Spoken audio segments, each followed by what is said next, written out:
come and make remarks and invite you. Thank you, Your Excellency, sir.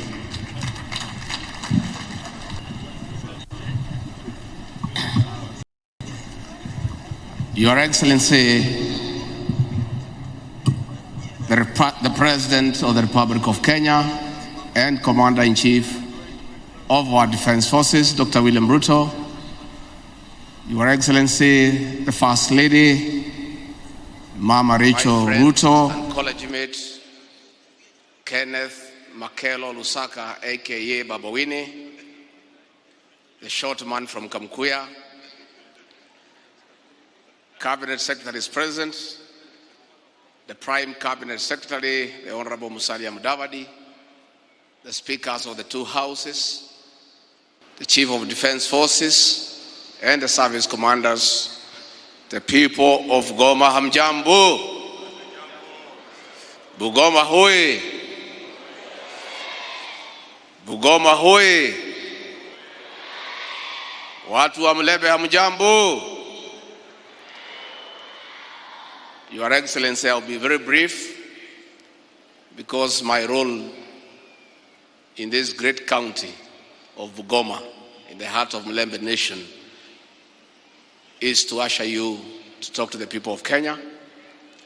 But let me say, Your Excellency, you are the vision carrier of our administration, and those of us you have given the privilege to serve under you remain committed and focused to assist you in the transformation of our great republic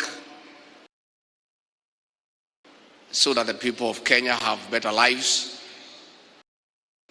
and the improvement of our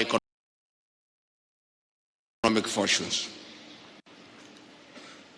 But before I call you, you have given the privilege to serve under you, remain committed and focused to assist you in the transformation of our great republic so that the people of Kenya have better lives and the improvement of our economic fortunes.